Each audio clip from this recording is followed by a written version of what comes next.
D'abord, Emmanuel Macron, est-ce qu'il tord, selon vous, la conception, la définition de la souveraineté industrielle par rapport à la réindustrialisation? Hier, il était en Ardèche, aujourd'hui à Vivatech. Et selon vous, il y a quelque chose, il y a un petit peu anguille sous roche. Dites-nous pourquoi. Oui, c'est-à-dire qu'on passe d'un mot à l'autre, mais dans l'esprit du chef de l'État, ça veut dire la même chose. On s'échappe de la séquence des retraites et des réformes pour montrer que, comme il le dit, on reprend du muscle productif, on reprend de la production en France, et qu'on parle de souveraineté industrielle restaurée ou qu'on parle de réindustrialisation, c'est la même chose. Simplement, il a compris que le mot réindustrialisation, c'est pas très à la mode, que les gens ont envie d'être protégés, que la souveraineté, même s'il y a un côté sulfureux, l'extrême droite, voilà, il y a quand même quelque chose qui est protecteur pour les Français, et donc c'est un truc à la mode, donc il sort ce mot. Mais c'est la même chose. Et changer de mot, ça c'est très important chez Emmanuel Macron, changer de mot, ça ne change pas la réalité. C'est ça le problème. C'est qu'on a perdu 1 million d'emplois industriels en 15 ans, et cette grande réindustrialisation, retour de la souveraineté industrielle, c'est 80 000 emplois en plus, en fait, en 7 ans. 1 million en moins, 80 000 en plus, voilà, on est dans ces ordres de grandeur. Donc hier, il a visité un centre, un labo pharmaceutique d'une entreprise qui s'appelle Aguetan, qui met dans des solutions, dans des poches pour les injecter aux malades. Voilà, et en fait, là, il y a 50 emplois qui vont être créés, si vous voulez, 50 emplois. On en est là. Alors, on va marquer une pause parce que je sais que vous êtes très remonté sur le sujet. On marque une pause et puis on revient justement sur la souveraineté, le wokisme de Guillaume Bigot. À tout de suite. Rappellation.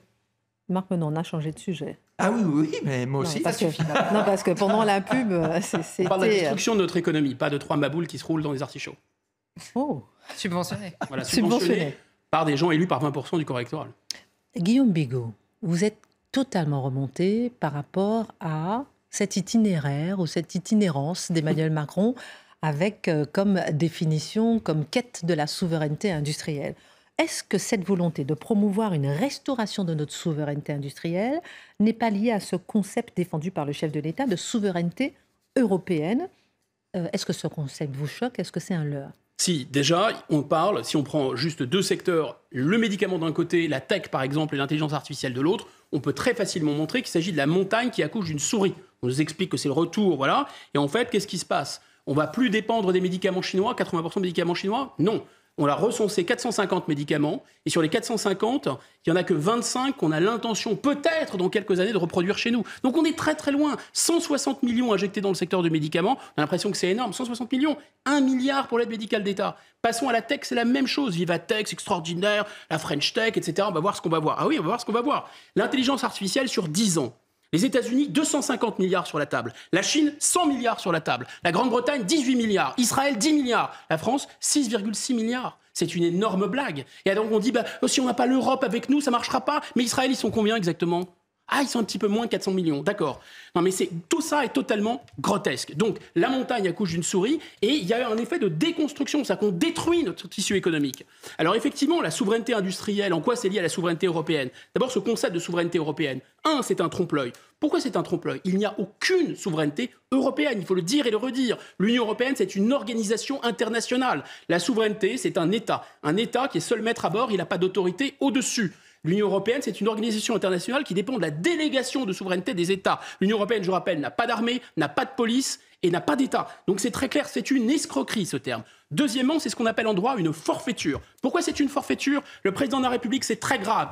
Pour ça que je suis remonté. Il est garant de la Constitution, article 5. Or, le titre 1 de la Constitution, c'est-à-dire en fait la clé de voûte sur laquelle notre système républicain et démocratique repose, c'est les 2 articles 2 et 3. La souveraineté appartient au peuple, qu'il exerce par ses représentants. La souveraineté n'appartient pas à M. Macron, il ne peut pas parler donc de souveraineté européenne. Exactement comme moi, je ne peux pas me vendre en tant qu'esclave, quand bien même les larves ou les vermines de je ne sais pas trop où voudraient le faire, c'est interdit par la loi. Je ne peux pas, je suis libre, je ne peux pas aliéner ma liberté. Le peuple français est libre. On ne peut pas prendre sa liberté et la vendre à d'autres ou la donner à une organisation internationale, c'est n'importe quoi. Donc on parle d'un oxymore. Qu'est-ce que c'est qu'un oxymore?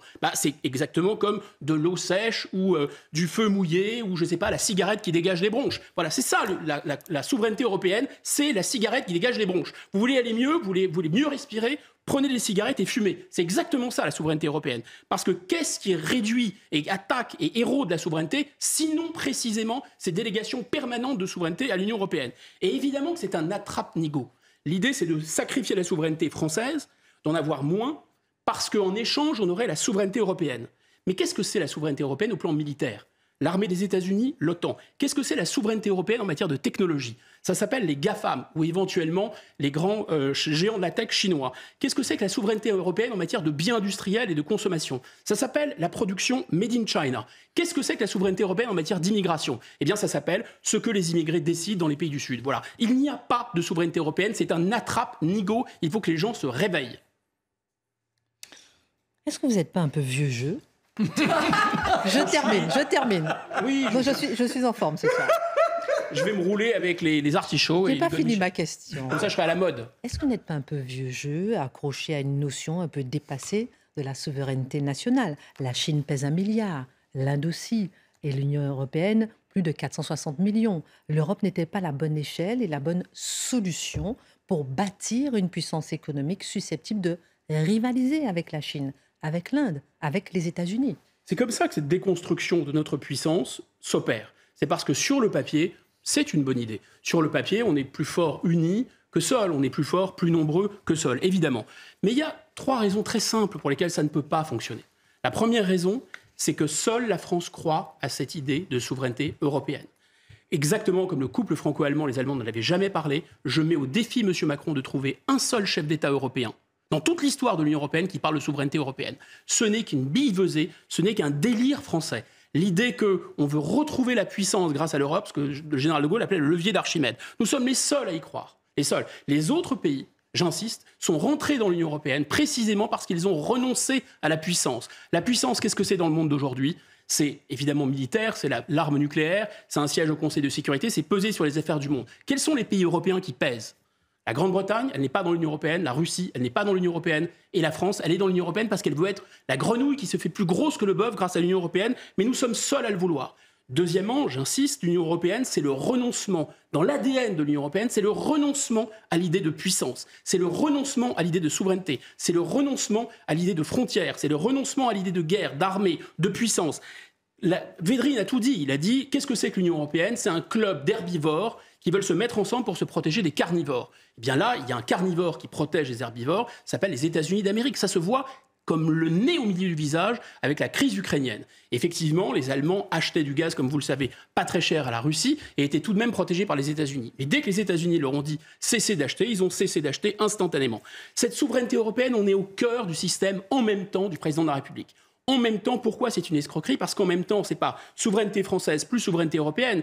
Le en même temps sur tous les sujets, c'est toujours plus de l'un et moins de l'autre. Le en même temps, c'est plus de souveraineté européenne pour moins de souveraineté française, plus de soi-disant puissance européenne qui n'arrivera jamais, pour toujours effectivement moins de puissance française. Pour terminer et pour conclure, sur ce plateau, ici, nous parlons souvent des questions d'immigration. Je pense qu'il y a une prise de conscience collective des Français, et d'autres peuples d'ailleurs, les Danois et autres, que l'Union européenne est une machine en fait à détruire le contrôle des frontières et une machine à importer de l'immigration, et qu'en fait c'est une machine à s'attacher les mains les uns aux autres.